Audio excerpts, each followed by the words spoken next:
얘들아 정치 같은 거 배우면 연동형 비례대표제 이런 거 배우니? 그래서 아는 거구나. 그럼 준연동형 비례대표제는 안 배워 정치에서?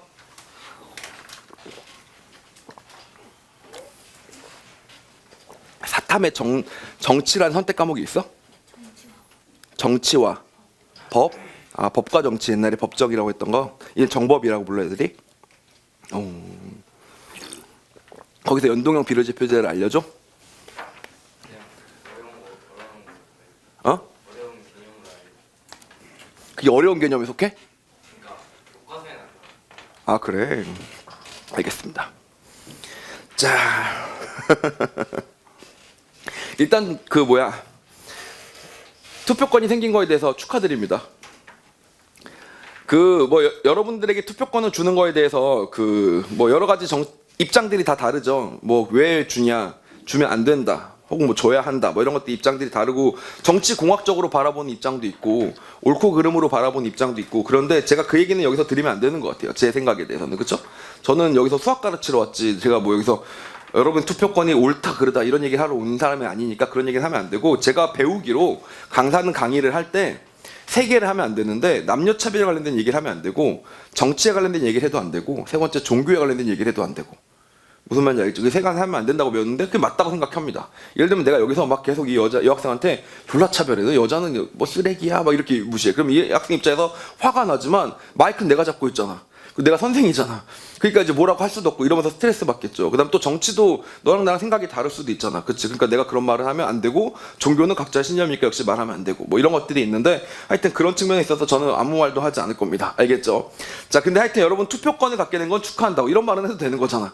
그치? 그래서 여기까지는 괜찮겠어요. 자, 근데 이거에 관련돼서 얘기를 할 때 여러분들한테 좀 알려드리고 싶었던 게 비례대표제라는 개념이 여기서 생기죠. 준연동형 비례대표제라고 되게 복잡한 제도가 생기게 됩니다. 사실 참고로 여러분들만 모르는 게 아니고요, 다 몰라요. 정말 우리나라 국민들 95%가 뭐야? 장담컨대 99% 모릅니다. 알겠죠? 몰라요. 그리고 어느 정도까지 나왔었냐면 준연동형 비례대표제라는 게 도입되기 시작했을 때 도대체 그게 뭐냐에 대해서 얘기했는데 어떤 국회의원이 국민들은 그런 거 알 필요 없다 라고까지 얘기해서 막 좀 이슈가 되고 했었습니다. 무슨 말인지 알겠죠? 그럴 정도로 조금 복잡하다라고 생각을 하는 것 같아. 그런데 우리가 수업을 할 때 비례식에 대해서 분명히 비례대 설명을 했잖아. 그거하고 완벽하게 똑같은 내용들이기 때문에 제 입장에서는 한 번쯤 이게 실예로 마침 여러분들이 투표권도 생겼고 해서 그런 얘기를 들어보는 게 나쁘지 않을 것 같아요. 알겠죠? 그래서 그 얘기를 잠깐 해보도록 하겠습니다. 자, 여러분들이 선거 중에서 뭐가 있을 수 있냐면 대선이라는 대통령 선거가 있을 수 있고요. 그 다음에 여기서 총선이라는 선거가 있을 수 있습니다. 총선은 뭘 뽑는 거니? 국회의원을 뽑는 거죠. 국회의원을 뽑는 거고, 대선은 대통령을 뽑는 겁니다. 알겠죠? 대통령을 뽑았는데 만약에 후보 지지자가 51대 49가 나왔다고 치자. 그러면 51이 지지한 후보가 대통령이 되는 거고 49가 지지한 후보는 대통령이 되지 않는 거죠. 승자 독식의 구조죠. 49 입장에서는 약간 억울할 수도 있지 않을까? 야, 그래도 우리가 전 국민의 49%가 지지하는 후보인데 이 후보의 생각이 관철이 안 된다. 그치? 그것이 약간 억울할 수도 있겠지만 어쩔 수가 없어요. 왜냐하면 51%의 의견이 49%의 의견보다는 더 인정받아야 되는 게 맞으니까. 그리고 대통령은 몇 명이야? 한 명이니까. 그럼 51%가 고른 후보가 무조건 당연히 대통령이 돼야 되는 게 맞습니다. 아시겠죠? 자, 그런데 총선 같은 경우는 이야기가 좀 다르더라 이런 얘기입니다. 총선 같은 경우 이야기가 다른 게, 대통령은 몇 명이라고? 한 명이지만 총선 같은 경우는 국회의원이 지금 현재 300명입니다. 알겠죠? 만약에 300명을 뽑는데 이렇게 뽑았다고 쳐봅시다. 전국을 300조각을 내요. 전국을 300조각을 내가지고 각 지역을 지역구라고 부르도록 합시다. 알겠죠? 지역구에서 투표를 하는 거지. 알겠죠? 투표를 하는데 예를 들어서 이 51명이 A당을 지지하고 A당의 대통령 후보를 지지했었고 요 B당을 지지한 사람들이 49%였다고 칩시다. 그럼 300개 지역에서 똑같이 투표를 했는데 요게 그대로 이어지는 바람에, 오케이? 자, 300명 지역, 300개 지역에서 각각 다 항상 요 비율 그대로 갔다고 치자고. 이거 무슨 말인지 아시겠어요? 자, 이 비율 그대로 갔다고 치자고. 어떤 지역에서 투표하니까 그 중에 몇 프로가 A 지지했다고? 51%가 A당의 후보를 지지하고 또 49%가 B당의 후보를 지지하는 거야. 그럼 그 지역구에서 대통령 국회의원 누가 나와? A당 국회의원 후보가 나오게 되겠지. 근데 또 옆 지역도 어떻게 했다고? 또 51대 49라서 또 A당 국회의원 후보가 나온 국회의원이 되는 거야. 알겠지? 그럼 나중에 300명이 전부 다 뭐가 돼? 싹 다 A당 국회의원 후보가 만들어지게 되겠지. 알겠지? 그럼 49%는 어떻게 돼? 49%는 아니 300명이 있음에도 불구하고 한 명도 자기네들이 원하는 국회의원을 뽑을 수가 없게 되는 그런 뭔가 약간 문제가 생긴다고 볼 수 있는 부분이 있다고요. 이때 49%는 어쩔 수가 없어요. 상대가 51%고 대통령은 한 명이니까. 근데 이때 이렇게 되면 어떻게 생각할 수도 있냐면 이러지 말고 차라리 300명의 49%, 즉 다시 말하면 곱하기 3을 치면 147이 나오죠. 그 여기다 곱하기 3을 치면 뭐가 나와? 153이 나오지. 적어도 국회의원 수는 153 대 147이 돼야 되는 거 아닌가? 라는 식의 시각이 있을 수가 있어 없어? 있을 수가 있죠. 알겠죠? 그런 식으로 투표를 하는 게 맞다라고 생각하는 사람들이 말하는 게 뭐야? 비례대표제라고 보시면 됩니다. 알겠죠? 사실 국회의원들이 나오면 지역구에서 그 지역구의 국회의원을 뽑는 것이 아니라 어차피 정당을 보고 뽑는 건데, 그럼 정당대로 정당에다 투표를 해가지고 그 비율에 맞춰서 국회의원을 뽑는 게 맞지 않을까라고 얘기하는 걸 비례대표제라고 한다고. 알겠죠? 그래서 총선을 하다 보면 두 개를 하게 돼요. 총선을 할 때는 그 국회의원 자기 지역구의 후보들을 뽑게 되기도 하고 또 뭘 뽑기도 하고 비례대표로 정당을 뽑기도 해가지고 그것들을 종합해서 이제 결과가 나오게 됩니다. 사실 그래서 여러분들이 첫 투표로서는 사실 대선으로 시작하는 게 더 좋지 않았을까라는 생각을 합니다. 교육적 목적에서. 대선은 뭐예요? 되게 쉽죠? 반장선거하고 똑같습니다. 난 이 사람을 지지함 하면 뭐야 그냥 끝. 도장 하나만 딱 찍으면 되는 겁니다. 알겠죠? 자, 그런데 총선 같은 경우는 지역구 후보도 찍어야 되고 또 지지하는 정당도 찍어야 되고 그런 것들이 계산이 되는데, 특히나 여러분 때는 어떻게 됐다고? 이번에 마침 두 개 찍는 것도 복잡한데 그 와중에 준연동형 비례대표제라는 게 새로 생기면서 그에 따른 꼼수로 비례정당 같은 것들이 막 생기기 시작하면서 정당들의 개수가 좀 더 늘어나서 상황이 되게 복잡해서 이 상황을 이해하지 못하면 투표하기 힘들 수도 있는데 첫 투표부터 갑자기 어려운 투표를 하게 됐으니 약간 좀 당황스럽지 않을까 싶은 걱정이 좀 드는 건 사실이에요. 그래서 이런 얘기들을 잠깐 해볼 건데, 아까 다시 정리해보자. 그래서 뭐라고? 이 지지하는 비율대로 뽑았으면 좋겠다가 뭐라고? 비례대표제입니다. 자, 그러면 어떤 방법들이 있을 거냐면 300명의 의석을 나눠서 지역은 지역대로 뽑고 비례대표는 비례대표대로 뽑으면 되겠지. 그래서 지금 현재 몇 명을 뽑는다고 써놨냐면요, 저도 적어 갖고 왔는데 비례대표가 47명이고 지역구가 253명이래요. 오케이? 지역구가 253명이고 비례대표제가 47명이래요. 무슨 말인지 아시겠습니까? 이렇게 되는 거죠. 오케이? 즉 예를 들어서 지금 현재, 그러니까 옛날 총선 시스템은 제가 총선을 뽑을 때, 이번 총선 말고 지지난 총선을 뽑을 때는 어떤 시스템이었냐면 지역구가 253명이라는 게 무슨 말이에요? 전국을 몇 조각냈다는 거야? 253조각으로 쪼갰다는 얘기입니다. 알겠죠? 253조각으로 쪼개가지고 우리 지역구의 대표로 이 사람을 뽑습니다라고 뽑아. 그 다음에 자기가 뭘 뽑아? 지지하는 정당을 뽑아. 알겠죠? 지지하는 정당을 뽑았는데 그 지지하는 정당을 뽑았을 때 정당의 득표율이 있겠지. 그 득표율을 어디서 잘라낸다고? 47%에서 잘라주시는 겁니다. 알겠죠? 그럼 만약에 이 49% 지지하는 정당 같은 경우가 있었다고 칩시다. 근데 이 253개 지역에서 다 모르졌어. 전부 다 모르졌어. 51대 49, 51대 49, 51대 49로 싹 다 졌다고 칩시다. 알겠죠? 우리나라 같은 경우는 지역별로 일정하지가 않고 지역별로 약간 편차가 좀 있죠. 아무래도 전국적으로도 그 어떤 나라도 지역별로 편차는 있을 겁니다. 왜냐하면 산업공단인 곳이 있고 농촌인 곳이 있고 도시인 곳이 있고 하다 보니까 좀 달라지긴 하지만, 하여튼 자기는 51대 49로 져서 253명 중에서 한 명도 배출을 못 시킨 거야. 왜? 51명한테 다 지니까. 51한테 다 지니까. 알겠지? 그런데 적어도 비례대표제가 있으면 47명 중에 51분의 49니까 여기 몇 프로? 이만큼은 어떻게 할 수 있겠어? 자기네 후보를 제출할 수가 있게, 뽑을 수가 있게 되겠죠. 알겠죠? 그러다 보니까 아마 24대 23 정도 된다 치면 23명 정도의 후보를 뽑을 수 있지 않을까라고 생각하시면 되겠습니다. 알겠죠? 이렇게 하는 게 지금 현재 무슨 시스템이었다고? 그냥 비례대표제 시스템이었습니다. 오케이? 자, 그럼 하나 물어볼게요.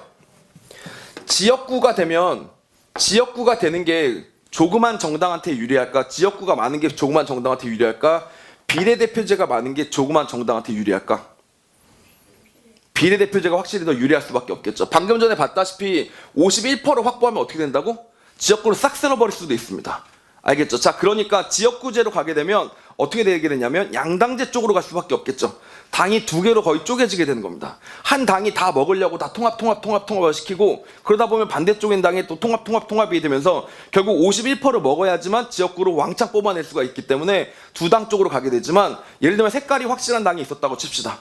색깔이 확실한 당이 있어서 한 모든 지역에서 사람들이 뭐라고? 5% 정도밖에 지지를 안 해줘요.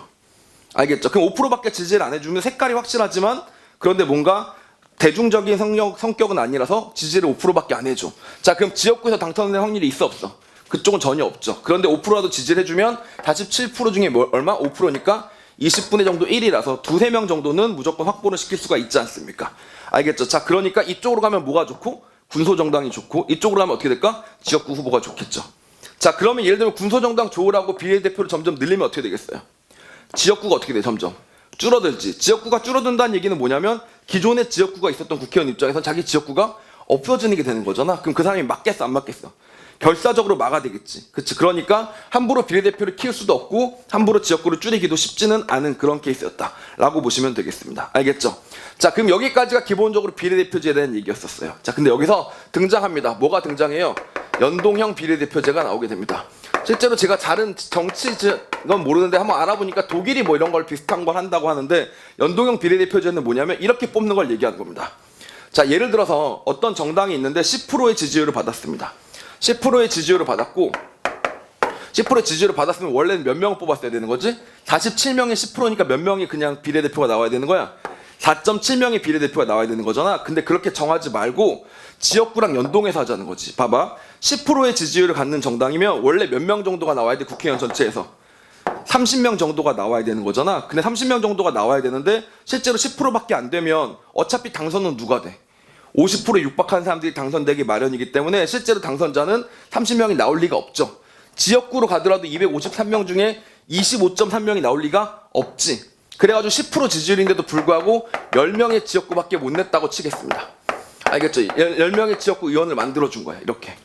알겠어? 자, 그럼 이 정당 입장에서 어때? 야, 우리는 적어도 10%의 지지율을 갖고 있는 정당인데 300명 중에 30명은 우리한테 와줘야 되는데 젠장한 지역구는 10명밖에 안 된다. 이거는 승자 독식구조다 라고 난리가 날 거 아니야. 자, 근데 이 사람들한테 뭘 연동해 주는 거냐면 10%면 얼마큼이라고요?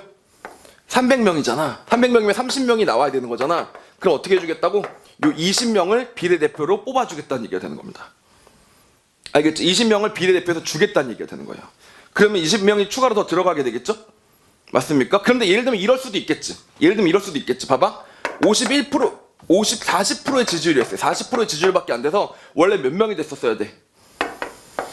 120명이 자기 국회의원이 됐었어야만 되는 상황입니다. 그런데 지역구를 뽑아보니까 얘들아 40% 정도 지지율이면 어떤 편이야? 10%도 있고 15%도 있고 근데 40%면 지지율이 높은 편이기 때문에 지역구에서 선발하면 어떻게 된다고? 거기서 자기네 후보들이 막 많이 나오는 거야. 그래서 실제로 253명의 절반이 넘는 예를 들면 130명의 후보를 이미 뽑아버린 거야. 이렇게. 자기네들 후보가 지역구에서 이렇게 나와버렸어. 자, 그럼 아까 전에 이야기대로 하면 얘네 120명이 되니까 이 10명을 어때야 돼? 10명을. 잘라버려야 될 거 아니야. 10명 자를 수 있어 없어? 10명은 자를 수가 없지. 10명을 자른다는 건 무슨 뜻이야? 어떤 지역구 의원한테 야, 너는 솔직히 넌 안 돼. 빼. 이렇게 되는 거잖아. 그러면 국민들의 투표가 무슨 의미가 있어? 알겠지? 그러니까 자를 수는 없어서 얘네들은 어떻게 하고? 유지를 해주고 얘네들은 어떻게 해주고? 채워주겠다. 이게 무슨 대표제야? 무슨 비례대표제야? 연동형 비례대표제라고 보시면 되겠습니다. 그럼 연동형 비례대표제를 하면 어떤 일이 일어나게 되느냐? 봐봐. 그럼 갑자기 여기서 20명 채워준다 그랬지? 그럼 그런 식으로 막 채워주다 보면 47명으로 채울 수가 있겠어 없겠어? 없을 수도 있단 말이야. 그럼 어떤 일이 생겨? 졸지? 여기서도 그만큼 까야지 뭔가 국회의원 수가 유지가 될 텐데 여기서는 안 까면서 여기서만 점점점 늘리면 어떻게 될까? 국회의원 수가 300석을 넘게 되겠죠. 그래서 국회수가 초과의석이 생긴다는 문제점이 생기게 되는 겁니다. 여기서 초과의석이 생기게 돼요. 무슨 말인지 알겠어요? 이게 초과의석이 생깁니다. 근데 솔직히 너네 생각해봐봐. 국민들이 국회의원이 초과의석 생긴다 그러면 좋아할 거 같니? 안 좋아할 거 같니? 국민들이 일단 기본적으로 국회의원을 좋아해? 안 좋아해? 안 좋아해. 맨날 줄여라, 없애라, 맨날 저거 월급 도둑이다 맨날 이렇게 얘기한단 말이야. 근데 의원이 더 는다 그러면 그리고 국회의원들이 그런 거의 법률을 통과시키면 어떻게 생각하겠어? 지네 밥그릇 늘리려고 하는구나 라고 생각할 수밖에 없으니까 연동형 비례대표제에 대해서는 반대 의견이 국민들이 좀 보여준 거지. 그래서 그거를 감안해서 만들어진 게 준연동형 비례대표제예요.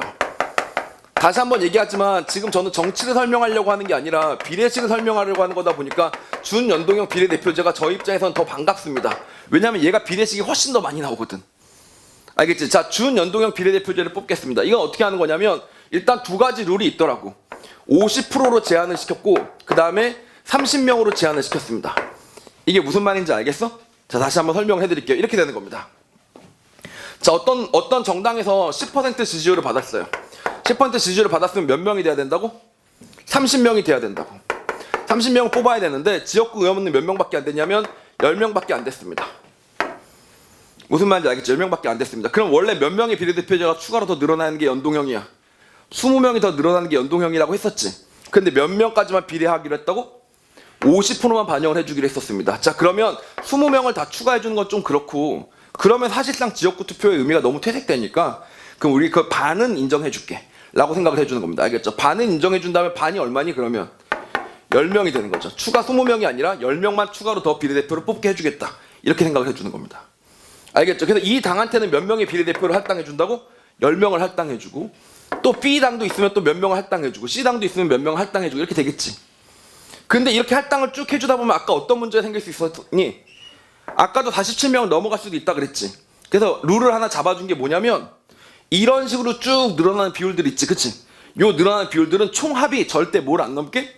30을 안 넘게 막아버린 거야. 30명이 안 되게 딱 막아버린 거야, 이렇게. 그러면 초과석이 생겨, 안 생겨? 초과석이 안 생기지. 어떻게 막아? 쌤, 여긴 10명이고, 여기는 8명이고, 여기는 7명이고, 여긴 6명이라서, 여기 21명이랑 10명 더해서 31명이면, 이땐 어떻게 해요? 이땐 어떻게 하기로 했냐면, 이걸 다 합쳐. 다 합친 다음에 다시 그 중에 10, 그 중에 8, 그 중에 7, 그 중에 6으로 30에 맞춰서 총합을 무조건 30에 맞출 수 있도록 비율대로 축소를 시키는 거야, 이렇게. 알겠지? 이게 내가 얘기하는 비례제. 알겠지? 우리가 공부했던 비례제하고 똑같잖아. 그 비율대로 일괄적으로 축소시키는 거니까. 알겠지? 그렇게 해가지고 매겨주겠다. 이게 준연동형 비례대표제라고. 그럼 나머지 아까 30명 자르고 나면 여기 비례대표제 17명은요? 이 17명은 애초에 지지율 정당 이 지지율 있지? 이 지지율. 이 지지율대로 지금 현재 비례대표제 하는 것처럼 들어가 주게 된다. 이런 얘기가 되는 거야. 알겠니? 자, 이게 뭐라고? 준연동형 비례대표제야. 오케이? 자, 그럼 여기서 다시 비례당이라는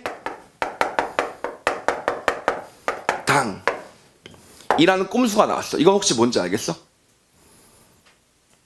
꼼수인지 묘수인지는 모르겠지만 이런 대안이 나왔어. 이건 뭔지 알겠어? 자, 봐봐. A 정당이 아까 어땠다고? 40%의 지지율을 갖고 있다 치자. 이렇게 하면 군소정당이 유리하니까 40%의 지지율을 갖고 있다 치자. 자, 그러면 아까 몇 명이 된다 그랬지? 원래 120명만 딱 자기한테 할당돼야 되는데 지역구 의원을 뽑았더니 몇 명이야? 130명이었다고 치자. 이렇게. 자, 그럼 아까 어떻게 한다 그랬어? 얘는 120명이 돼야 되는데 130명이 됐으면 어떻게 한다고? 10명을 깐다고? 10명 안 깐다 그랬잖아. 10명 안 깐다 그랬잖아. 그래서 이 A라는 정당을 하나 더 만드는 거야. A 다시라고 가라 정당을 하나 더 만드는 거야. 가라 정당이라기보다는 서류상 정당을 하나 더 만드는 거야. 그래서 예를 들면 당 이름이 A당이다. 그러면 당 이름을 비례 A당 이렇게 하는 거야. 그럼 A당 지지자들은 지역구에서는 A당 후보를 뽑고, 그럼 어떻게 돼? 지역구는 확보가 되지. 근데 비례대표에서도 똑같이 A당을 찍어봤자 어차피 40%를 지지를 받아봤자 어떻게 돼? 어차피 지역구 인원이 그거보다 더 많을 테니까 어떻게 되겠어? 비례대표에서 메리트를 못 받을 거 아니야. 알겠지? 그러니까 지지자한테 이렇게 말하는 거야. 지역구에서는 A당 후보, 우리 당 후보를 그대로 뽑아주시고, 그 비례대표 뽑을 때는요, 우리 말고 A 다시당을 뽑아주세요. 이렇게 얘기를 하는 거지. 그럼 A 다시당에서 뽑으면 어떻게 돼? 얘네들 입장에서 몇 프로야? 40%가 똑같이 오게 되겠지? 근데 지역구 후보는 있어, 없어? 지역구 후보는 없는 거야. 0명인 거야. 알겠지? 자, 그럼 40%를 할당시키면 원래 얼마가 와야 돼, 지금? 120명이 와야 되는 거잖아. 120명이 와야 되는데 실제로 지역구가 몇 명 왔어? 0명 왔지? 그럼 몇 명 남겠어? 120명 남겠지? 120명 남으면 아까 50% 할당해준다 그랬지? 그럼 몇 프로가 됐다고? 적어도 60명이 비례대표가 포함된단 말이야? 그럼 이것만 해도 일단 어떻게 돼버렸어? 무려 30명이 마지노선을 훌쩍 넘어버렸지. 그럼 이제 비례 A당, 비례 B당, 비례 C당들이 그런 후보들이 많겠지. 그걸 다시 뭐라고? 30기준 나눠 먹게 될 거란 말이야. 근데 실제로 이렇게 하는 걸 막을 명분이 있어, 없어? 없잖아. 무슨 말인지 알겠습니까? 그래서 이런 묘수인지 하여튼 이런 방법들이 나와가지고 지금 현재 문제가 되고 있어요. 이해 갑니까? 하여튼 이런 것들.